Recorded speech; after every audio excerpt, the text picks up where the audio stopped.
aplicar pinturas. Pergunta dele é assim, um cara iniciante. Pra ele, é melhor ele começar com qual? Você acha que pra um cara que tá iniciando fazer uma massa em pó é maneiro, é tranquilo? Ou é melhor ele começar com uma massa pronta, depois ele vai pra massa em pó? Pro iniciante, pode começar com a massa pronta. Até mesmo pelo tempo que a massa vai secar. Às vezes ele vai gastar mais de 60 minutos pra estar fazendo um trabalho. Então ele acaba perdendo aquele material. Então assim, pra até ele pegar a forma de trabalhar, adequar mesmo, a massa pronta é bem mais fácil. Manusear, menos perca, entendeu? Então pra ele iniciar, a massa pronta é melhor. Show de bola. Ô Bola, fala pra gente aqui o que você acha pro iniciante, pra ele começar e também dar sua opinião sobre a massa em pó, o que você tá mais usando hoje aí e por quê? Eu prefiro que se a pessoa vai começar já com a massa em pó. Eu sou apaixonado por massa em pó. Eu não uso massa de balde. Deixa eu dar uma parte técnica pra vocês pensarem nessa resposta. Imagina uma pessoa que tá começando agora a fazer o drywall e ele não pegou uma massa pronta e ele não sabe o ponto que é melhor pra ele usar essa massa pronta pra dar acabamento. Imagina ele ter que fazer essa massa em pó, que ele não sabe nem o ponto certo, ele tem que criar esse ponto a partir Peraí, disso. não tá escrito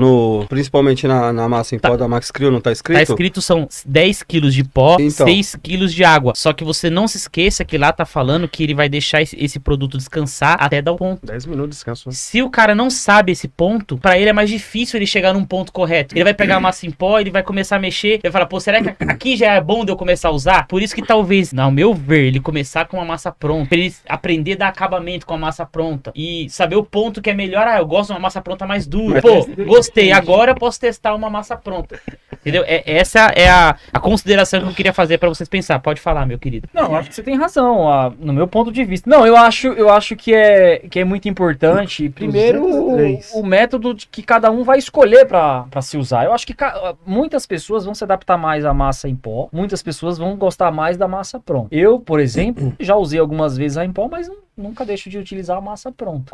Aprendi a trabalhar com massa pronta, toda a galera que trabalha comigo também, e não mudo esse jeito, porque dá certo pra mim assim, funciona pra mim dessa forma. Agora a questão do tempo e do limite dela de estar usando ali, eu vejo pelo seguinte momento da obra. O cara que tá lá fazendo e executando, ele não quer perder tempo, ele pegar a massa pronta, bater e começar a trabalhar. Esse tempinho de esperar, a gente sabe que tem muito produto que precisa disso, né? Indução e preparar e tudo mais. E eu acho que 90%, pra não ser exagerado aqui, vai querer escolher a massa pronta pra não ficar esperando e tal. Até porque o iniciante vai se atrapalhar, cara, no ponto da massa. Tem muito detalhe. Ele vai se atrapalhar até ele tá trabalhando, ele vai se confundir aí. Tem muito detalhe. A massa já endureceu. Tem muito detalhe na massa em pó que você precisa se atentar. Agora, se você já trabalha com a massa pronta, você já é um profissional, não custa nada você fazer um teste com a massa em pó. Se você curtiu e gostou, fala assim, puxa vida, é legal. Aí você implementa. Agora, pra aprender, no meu ponto de vista, a massa pronta... A massa pronta.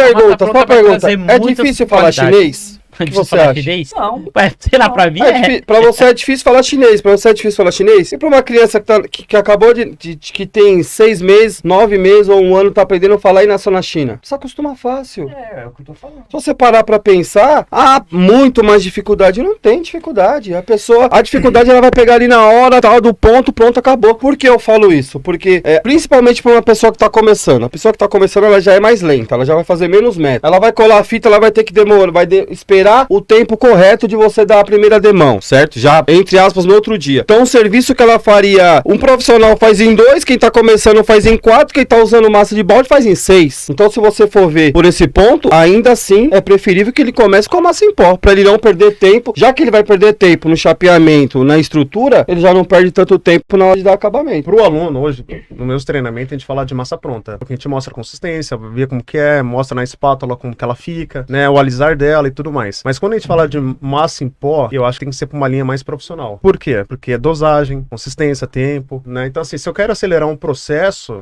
o meu processo, tá? Tem que lembrar que é o meu processo do drywall, não o processo da pintura. Porque, assim, a vantagem da massa em pó é a secagem rápida. A desvantagem é que ela umedece muito o drywall. Então, assim, você passa a primeira demão, o drywall puxou toda essa água que tem da massa. E aí, daqui 90 minutos, 1h30 no máximo, pra você dar a segunda demão, a massa secou, mas o drywall ainda tá úmido. Aí você vai lá com outra demão e encharca mais o drywall. A sua massa, a capa dela tá seca, né? E ele, no mesmo dia, você consegue fazer 3 demão. Assim, pro profissional do drywall, é muito boa. Agora, o profissional da pintura, ele tem que esperar a cura completa pra ele poder vir com o dele. Senão, daqui a pouco ele vem com fundo preparador, já tá tudo seco, ele vai lá, umedece mais ainda a placa de drywall, depois ele já dá uma camada de pintura e fala, cobriu. Aí daqui a pouco seca tudo, ele vai ver um monte de mancha que tá lá.